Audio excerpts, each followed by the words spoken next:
I was convinced that I was in Russia, yet there was no snow.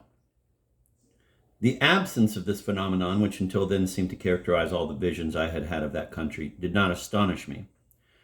It must have been toward the end of a hot summer afternoon, for they were sprinkling the central avenue of a great park where a fashionable crowd, in which the feminine element predominated, was lining up on either side, settling down slowly and laboriously in the complicated labyrinth of chairs to watch the scheduled military parade.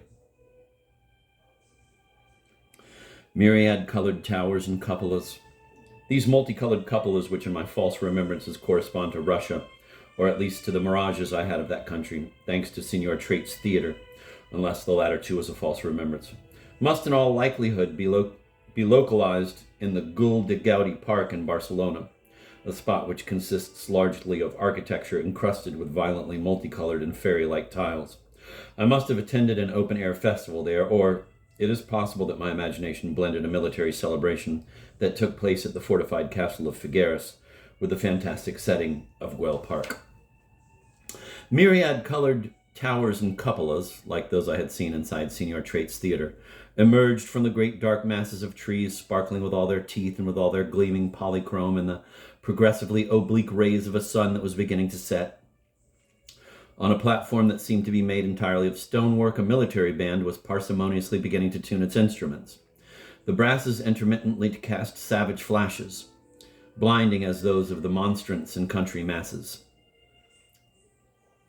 Already one heard the cry, now rending, now muffled, of those disparate preliminary notes which with their perfidious prodding have the virtue of exasperating the anticipation of the imminent beginning of the music, which cannot delay much longer.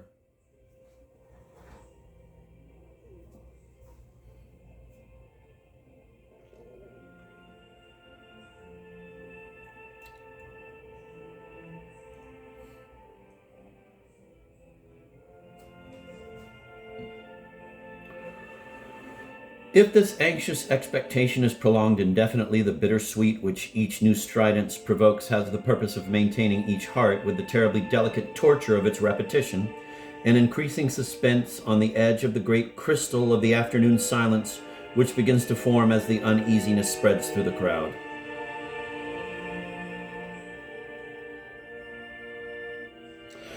If, at this moment, the fragrance of linden trees is wafted over you in gusts to add to your anguish, you will appreciate that what may have been merely a touch of dizziness will have reached the category of nausea, and your eyes will be forced to show their whites.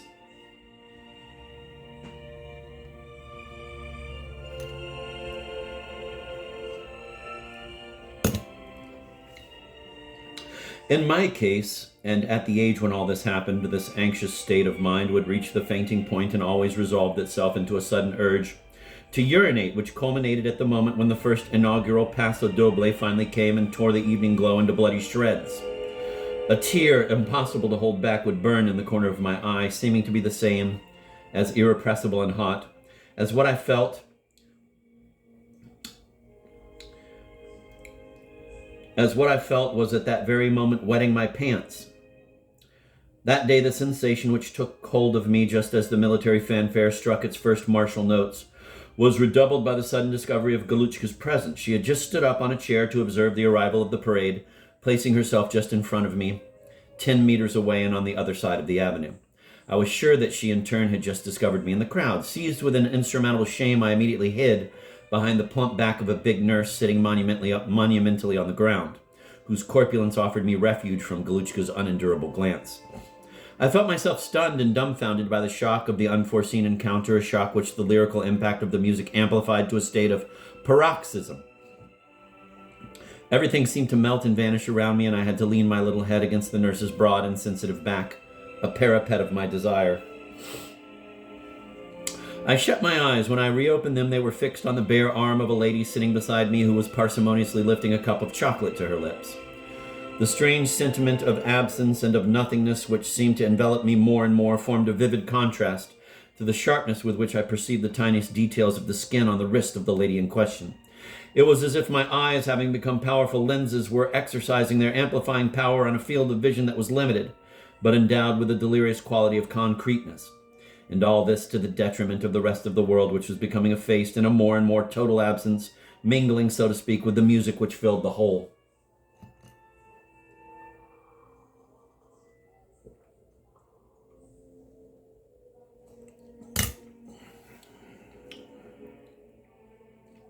This phenomenon of hypervisuality has recurred in a number of diverse circumstances in the course of my life, but always as a consequence of the stupor provoked by a too powerful emotion suddenly taking me unawares.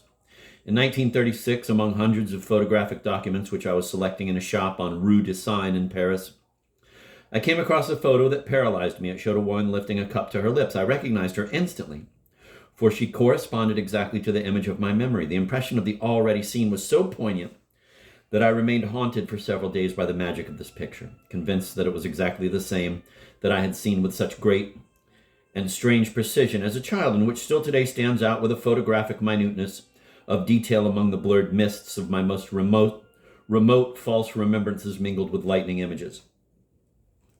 I pressed myself closer and closer against the infinitely tender, unconsciously protective back of the nurse, whose rhythmic breathing seemed to me to come from the sea, and made me think of the deserted beaches of Caracas.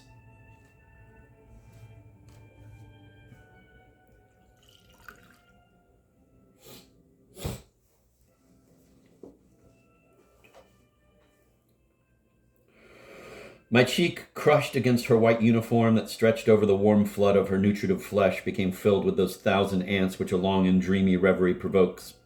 I desired only one thing, which was that evening should fall as quickly as possible. At twilight, and in the glowing darkness, I would no longer feel ashamed. I could then look Goluchka in the eye, and she would not see me blush. Each time I stole a furtive glance at Goluchka to assure myself with delight of the persistence of her presence, I encountered her intense eyes peering at me. I would immediately hide, but more and more at each new contact with her penetrating glance, it seemed to me that the latter, with the miracle of its expressive force, actually pierced through the nurse's back, which from moment to moment was losing its corporeality, as though a veritable window were being hollowed out and cut into the flesh of her body, leaving me more and more in the open and gradually and irremissibly exposing me to the devouring activity of that adored though mortally anguishing glance. This sensation became more and more acute and reached the point of a hallucinatory illusion. In fact, I suddenly saw a real window transpierce the nurse. Yet through this maddening aperture of frantically material and real aspect, I no longer saw the crowd which ought to have been there, and in the midst of which Goluchka standing on a chair ought to have been, in the act of looking at me. On the contrary, through this window opened in the nurse's back, I distinguished only a vast beach, utterly deserted, lighted by the criminally melancholy light of a setting sun.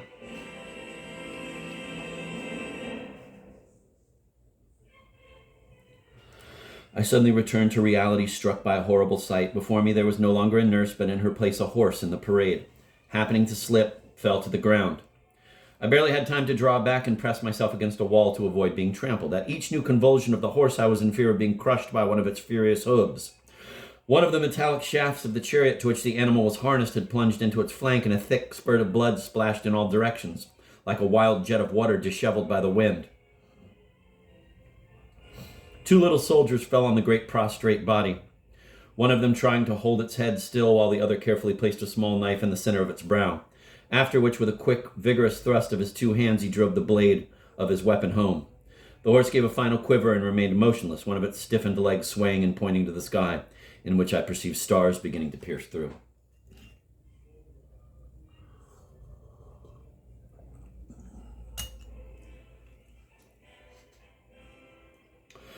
Across the avenue, Goluchka was beckoning to me energetically with her arm. I distinctly saw a small brown object in the clenched hand which she held out to me. I could not believe this new miracle, and yet it was true. She was showing me my plain ball, my beloved plain ball which I had lost in the discovered fountain. At the time when I chose the delirious fetish of my plain ball, Goluchka in Moscow projected her whole passion on another fetish, but of a different type. It was a small box of wax matches on the back of which could be seen a glossy picture in color representing the cathedral in Florence, where Goluchka had once been on a short voyage with her father. My beloved plain ball, which I had lost in the discovered fountain. Overwhelmed with confusion, I lowered my eyes. Oh, I didn't finish that note. Each time she wished to console herself for her hyperesthetic desire to return to Italy, she would light one of her precious matches. Overwhelmed with confusion, I lowered my eyes. My white sailor suit was already blue-tinged by the deepening twilight, and all spangled with tiny, almost invisible splashes of blood from the dead horse at my feet. I scratched the spots with my fingernail. The blood was already dry. A warm, heavy air violently exasperated my thirst, the excitement which the brutal and extraordinary violence of the preceding scene had produced in me, and the new sensation of feeling myself exposed, looked at by Galuchka, who moreover was motioning to me. All this plunged me into such an unbearable perplexity that I suddenly felt it necessary to resolve my situation by a heroic and utterly incomprehensible act. What I did was to stoop down to the horse's great face and kiss it with my whole soul on the teeth of its half-open mouth, contracted in the convulsions of death. Then I climbed nimbly over the animal's body and ran across the avenue that separated me from Galuchka. I headed straight for her, but just as I was 1 meter away, I was seized by a new crisis of timidity, even more insurmountable than the previous ones, turning me aside from my objective. I darted into the crowd, waiting with a more and more frenzied impatience for complete darkness to favor a new plan of approach which I had just conceived. But this time, Galuchka herself came toward me. Again, I tried to run away, but she was too near. Mortally vexed, for I could no longer do anything to conceal my timidity, I nevertheless hid my face in my sailor cap, thinking as I did so that I would choke from the strong odor of violets with which it was soaked. A flush of irritation and indignation rose to my head. I could feel Galuchka brushing against my clothes. Then, without looking, I kicked her with all my might. She uttered a plaintive cry and reached both hands to one of her knees. I saw her go off limping and sit down at the end of the park between the last row of chairs and an ivy-covered wall. Soon we were sitting face to face, our cold, smooth knees pressing one another with such violence that they hurt. Our hurried breathing prevented us from uttering a single word. From the place where we were seated rose a rather steep ramp which communicated with an upper walk. Children carrying scooters would walk up this ramp and then come down at a dizzy speed on their grinding and horrible contraptions. The menacing din as they periodically came down made us edge closer and closer together. But what was my distress to discover among those turbulent boys the red and sweating face of Bucox.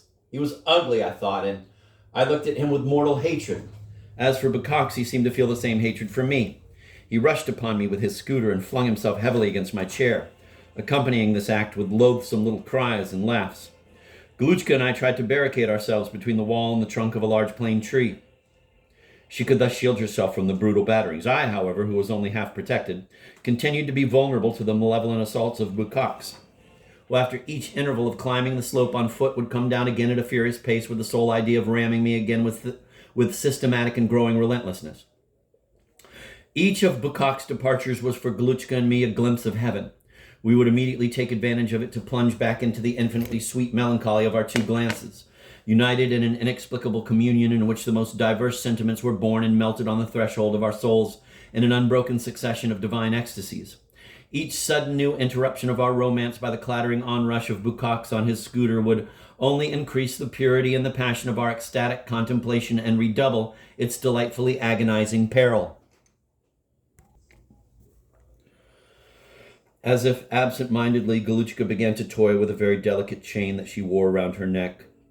But soon she seemed to want to indicate to me with gestures of passionate and malicious coquettishness that something precious must be attached to the end of this chain. Indeed, under her blouse, an object sufficiently voluminous to be guessed at would slowly rise toward the delicate white skin above the low neckline on which my eyes remained fastened, hoping to see emerge what I understood was being promised me. But it did not come, for Galuchka, purposely pretending that her toying was involuntary, would let go the chain, which again would slip far down into her blouse with the agility of a snake. After which Galuchka would begin the game all over again, and this time she proceeded to pull the chain up with her teeth, lifting her head slowly so that the object attached to the end of the chain would rise from the well of her bosom, and at any moment be on the point of emerging from her blouse. At the culminating moment, holding the chain between her clenched teeth, she said to me, "Shut your eyes." I obeyed, secretly knowing what I would see on reopening them. And there, indeed, attached to a handful of tiny metals, hung the beloved ball of my deliria, my dwarf monkey. But Galuchka let it slip back into her blouse as an instinctive reaction to the move I had just made to take it. She then ordered me once again and with increased energy to shut my eyes. Again I obeyed, shutting my eyes so hard that they hurt and trembling with emotion like a leaf. while Galuchka, seizing one of my hands, drew it firmly toward her and slipped it, in spite of my resisting stupor, all the way down her bosom. I felt a button of her blouse break loose, and my hand, benumbed by the giddiness provoked by the sudden warmth of the infinitely soft flesh, began to make slow, heavy, and clumsy gestures like those of a drowsy, slumber-swollen lizard.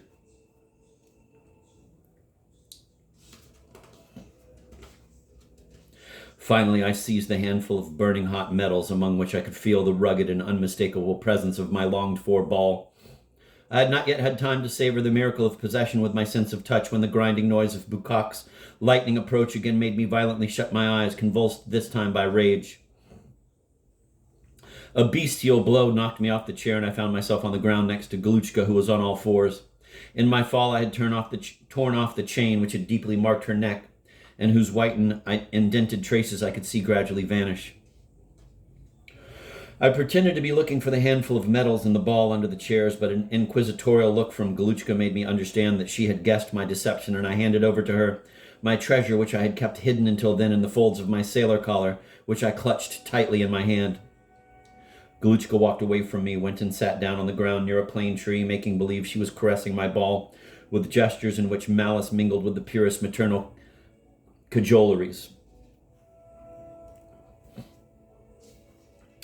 Cretinized, exhausted by so many moving events, I remained leaning on my elbow against a chair copiously piled with clothes and accessories belonging to two very beautiful ladies sitting beside me, who were laughing gaily and chatting with a soldier who was obviously paying court to one of them. On the same chair there was also, folded several times, the soldier's bright red cape, under which his sword lay flat, partially emerging from the heterogeneous pile of materials, exposing its glittering hilt, which, in spite of myself, insistently drew my attention.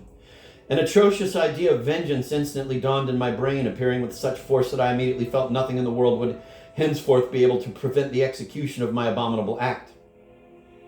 Possessed by the unperturbed coolness characteristic of irrevocable verdicts, and without the slightest trace of visible emotion, I calmly turned my head toward the top of the ramp to look at Bukak's, who had just reached it, painfully dragging his scooter behind him. At the same moment, I slipped my hand onto the hilt of the sword, trying imperceptibly to unsheath it. The sword slid gently out from its sheath in obedience to my movement. With a furtive glance, I saw a piece of its sharp blade glisten. It would work. Bukak's would be horribly punished. To succeed in realizing my design, it would be necessary to act with an economy of gesture and a dissimulation so monstrous that only my passion for vengeance mingled with the controlled tumult of jealousy could make it possible. To accomplish this frightful chastisement with the maximum of rigor, I had to unsheathe the sword entirely without being seen, and afterward conceal its naked blade under the clothes. This preliminary operation would have to be performed without being perceived, especially by Galuchka, who would have been horrified to discover my plan. She was the last person to whom I should have wanted to reveal the least of my intentions regarding my cruel decision, and this was all the more difficult as she did not avert her eyes from me for a single moment. Even when I should succeed in holding this bare weapon in readiness, I would still have to take advantage of a favorable moment just before Bukak's swift onrush to slip the sword between two chairs in such a way that he would be horribly and irremediably wounded. It was already night, so that Bukak's, with the accelerating speed of his descent in the prevailing darkness, would not be aware of my criminal obstacle. Even if he should catch a momentary glimpse of the shining sword in the dark, he would not be able to stop at the last moment. It would be too late. But I realized that in order to carry through my bloody plan systematically, I would first have to distract the attention of Galuchka, who was too much absorbed in looking at me and who could not fail to perceive my slightest move.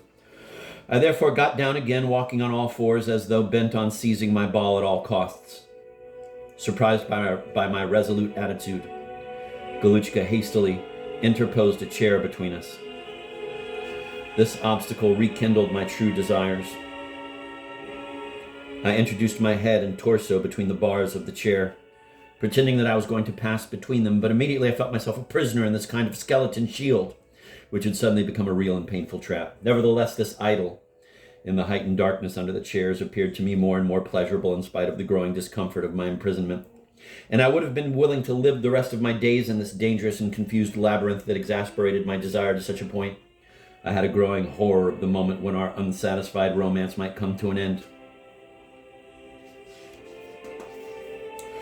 Galuchka, visible and invisible, vague in detail but precise in her expression as a whole and tinged more and more with troubling demoniac gleams, became almost immaterial because of the effacement of all the details which presented her to me as if each dimple of her smile, of her elbows or her knees had already been devoured by the supreme softness of the nocturnal shadows, in whose depths, through the accents of the dwindling music, I heard the insistent and solitary hooting of an owl. During the intervals in the music, both of us suddenly grew more timid. We would then listen to the lazy sound of the footsteps dragging on the wet sand, which became more deafening than the most lyric and strident instrumental sighs, which, in turn, inaugurating the ever-fresh melancholy of new melodies, would dissolve our shame in the more and more violent audacities of our progressively unequivocal exhibitionist efforts. Galuchka, on the pretext of showing and hiding my ball, ended by entirely unbuttoning her blouse, and her hair, disheveled by the disorder of her jerky gestures, masked her face where I could half imagine the gleaming saliva in a mouth deliciously half opened by the breathing which her bizarre emotional state accelerated from second to second. As for me, my efforts to approach Galuchka finally brought me forward a few centimeters between the bars as I dragged the chair in her direction. The bars painfully squeezed my sides, bared by the pulling up of my sailor blouse.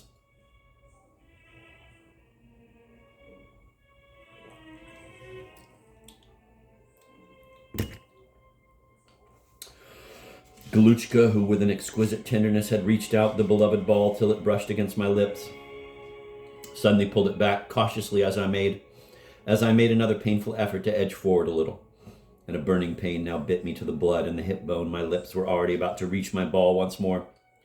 But Galuchka pulled it back imperceptibly once more with a gesture so parsimoniously cruel that my eyes drowned in large tears. She remained fixed at that moment in an almost absolute immobility. Only the grin of her malicious smile did not vanish from her mouth, but on the contrary, it seemed to settle there permanently, assuming a place of honor in the divine oval of her adored face. However, in spite of her apparent expressive immobility, one would have said that it was rapidly becoming corruptible. And without anything external coming to trouble her look of cynical assurance, I saw the persistent smile of triumph fade with a rapidity which can only be compared to a reversed and speeded up motion picture of the ephemeral unfolding of a flower. Galuchka remained thus with the ball dangling from her hand. She was not going to withdraw it, nor was she going to make the slightest movement to bring it closer to me. I knew it. In her fixed glance I read the sureness of a promise, but for this I had to advance still further. I stretched forward furiously, mad with desire, and by dint of a supreme convulsion, I finally succeeded in biting the handful of metals among which my ball was hanging. At this moment I felt Galuchka's little hand clench like a little bird's tightening claw, unfolding the precious cluster, and this time pressing it violently, ferociously, even against my avid mouth, in which, mingled with the knife taste of the metals, I immediately felt the beginning of that other strong metallic savor, bitter and bloody, of my own wounded gums. Suddenly a new jolt, more brutal and unforeseen than the preceding ones, for the paroxysm of my sentiments had completely deafened me to Bukak's arrival, dashed my head to the ground with a bang. My cheek was chafed raw on the sand. My body caught between the bars of the chair seemed to break in two. I uttered a cry of pain, and I furiously raised my head towards Bukak's, whose purple-stained face, almost on top of me now, was illuminated by jealousy and had attained the congested ugliness of a coxcomb.